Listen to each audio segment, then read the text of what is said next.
In this episode, we turn to a part of security management that often stays hidden in the background until something goes wrong, and that is the role of contractual requirements and security agreements.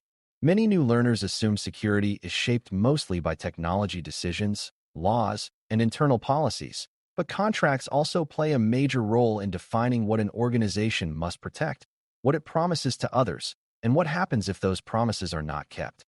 A contract can shape security expectations between a company and its customers, vendors, partners, service providers, and other third parties.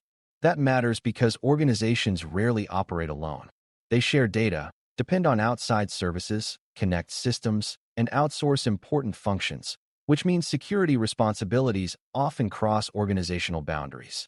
Once those boundaries are crossed, contracts become one of the main ways expectations are defined, clarified, and enforced in the real world.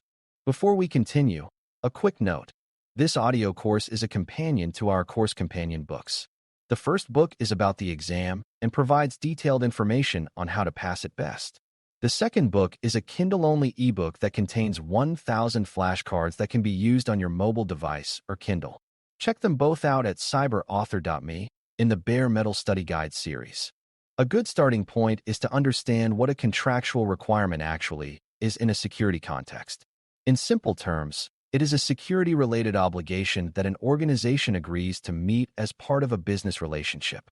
That obligation may involve protecting sensitive information, limiting access, reporting incidents within a certain time frame, following specific standards, allowing audits, retaining records, or ensuring that subcontractors meet the same requirements. These obligations are important because they turn security expectations into formal commitments rather than informal assumptions. Without that formal structure, each party may believe something different about who is responsible for protecting data, responding to problems, or proving that controls are in place. A security manager needs to recognize that contracts are not just legal paperwork handled somewhere else. They are operational documents that can create real security duties, real business exposure, and real accountability when services, data, and trust move between organizations. One reason contractual requirements matter so much is that they fill gaps that laws and regulations do not always address directly. A law may require protection of certain information, but a contract can go further by defining exactly how one party must notify another about a breach, what evidence of compliance must be provided, or what security measures are expected for a particular service relationship. In that sense, contracts often act like customized rulebooks for a specific relationship. They reflect the risk tolerance, business needs, and operational realities of the parties involved. This is especially important when one organization is relying on another to host applications, process transactions, store records, or support business operations. In those situations, the contract may be the clearest document explaining who is expected to do what, how performance will be measured, and what consequences follow if the arrangement fails to protect important assets or support important obligations. Security agreements can take many forms, and beginners benefit from understanding that not every important agreement looks the same or serves the same purpose. Some agreements are broad and cover the general business relationship, while others focus on one specific security or data issue. A master service agreement, MSA, may define the overall commercial relationship between parties, while attached terms or schedules may describe security controls, reporting duties, or confidentiality protections in more detail.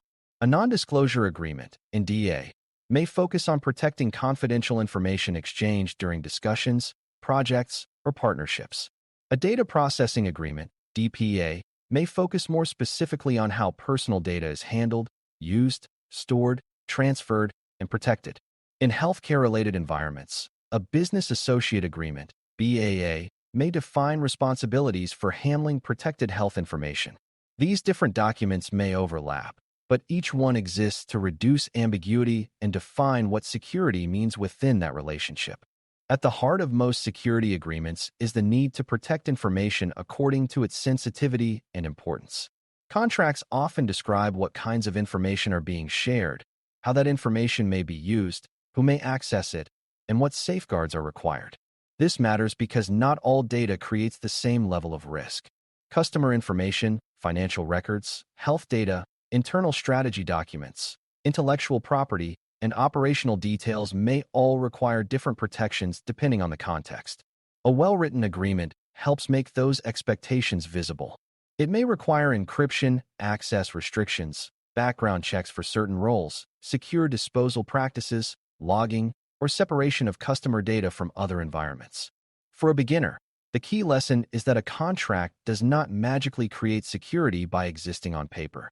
Its value comes from clearly translating business trust into operational expectations that can be understood, implemented, monitored, and enforced over time.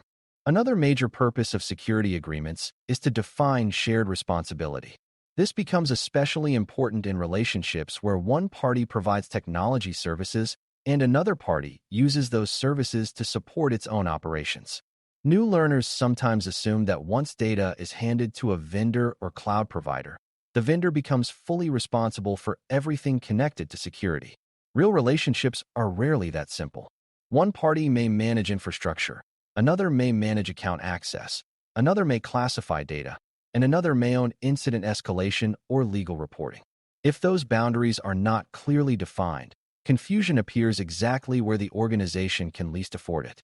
Contracts help clarify who is responsible for which controls, which notifications, which approvals, and which recovery activities.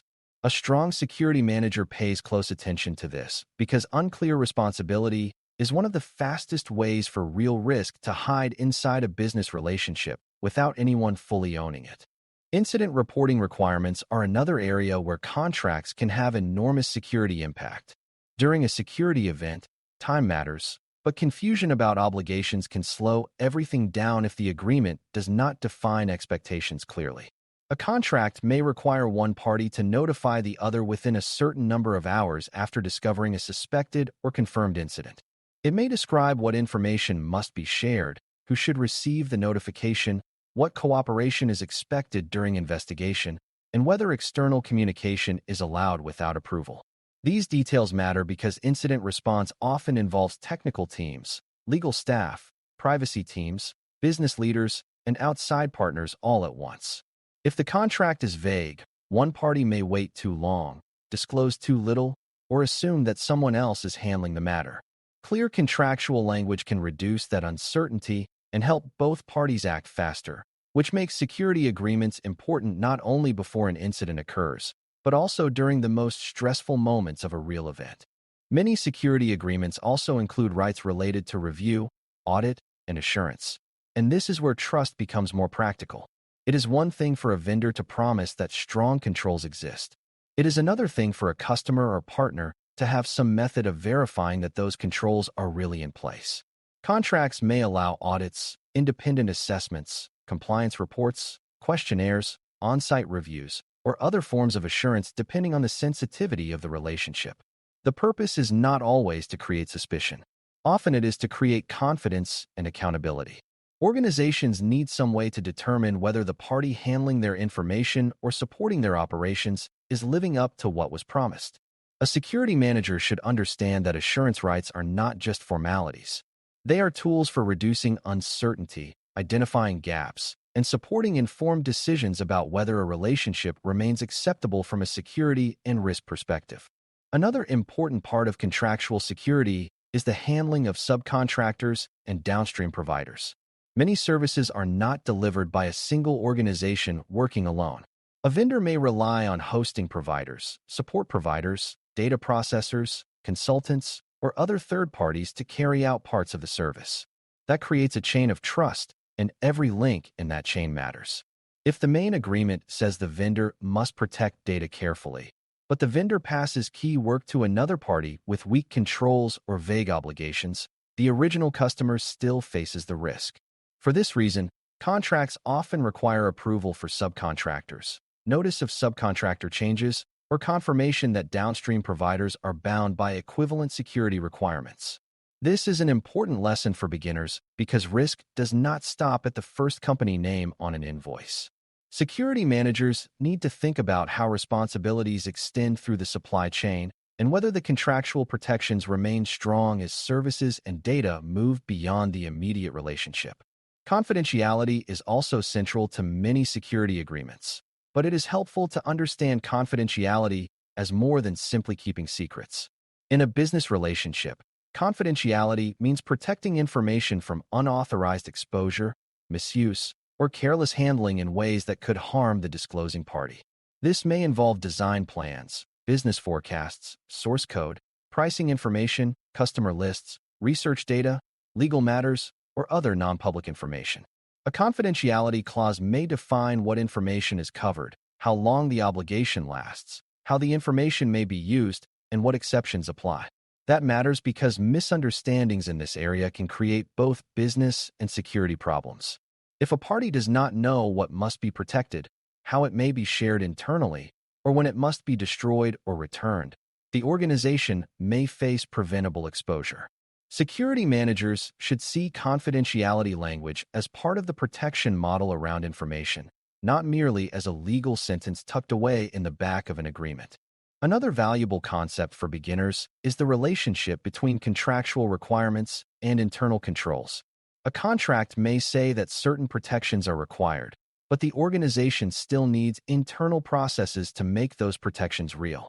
If an agreement promises rapid incident notification, the company needs a way to identify incidents and escalate them internally. If an agreement limits who may access customer information, access management practices need to support that rule. If an agreement requires secure destruction of data at the end of the relationship, the organization needs a repeatable process for deletion, verification, and documentation. This is why security management cannot treat contracts as separate from operations. Every meaningful requirement eventually has to connect to a real control, a real owner, and a real process. When that connection is missing, the organization may believe it is compliant because the promise exists on paper, even though daily operations are not capable of delivering what was promised. Common mistakes in this area are often easy to describe but expensive to correct.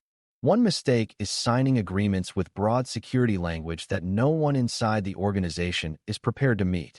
Another is assuming that the legal team will handle everything, even though many contract terms require operational input from security, privacy, technology, compliance, or business owners. A third mistake is using vague language that sounds comforting but does not define meaningful expectations.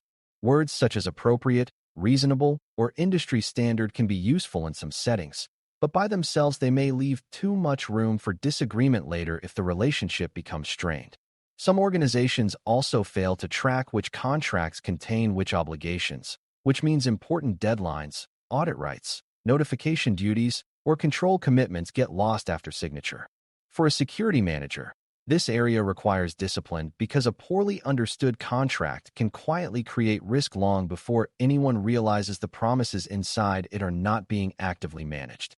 A stronger approach is to involve the right people early, translate contract language into operational requirements, and treat security agreements as living obligations rather than static documents.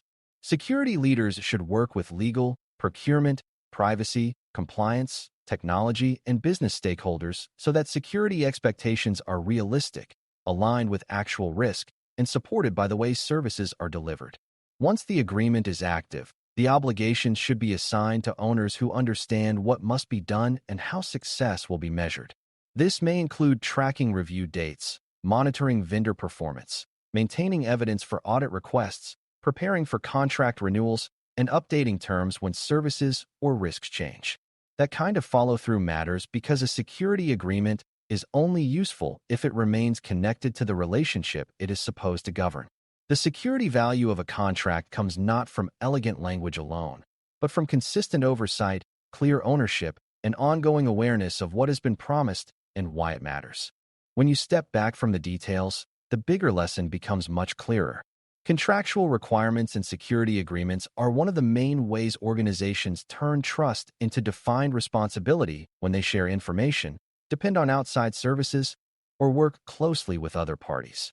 They help clarify what must be protected, who must do what, how incidents must be handled, what evidence may be required, and how risk should be managed across organizational boundaries. For someone on the Certified Information Security Manager path, this matters because security leadership is not only about internal controls and internal policies. It is also about understanding how external relationships create obligations that must be governed with care. A strong security manager sees contracts as part of the broader security program, not as paperwork that begins and ends with a signature. That mindset helps organizations avoid dangerous ambiguity, manage third-party risk more intelligently, and build business relationships that are both productive and secure. Thanks for listening. For more audio courses, daily newsletters, and more, please visit baremetalcyber.com.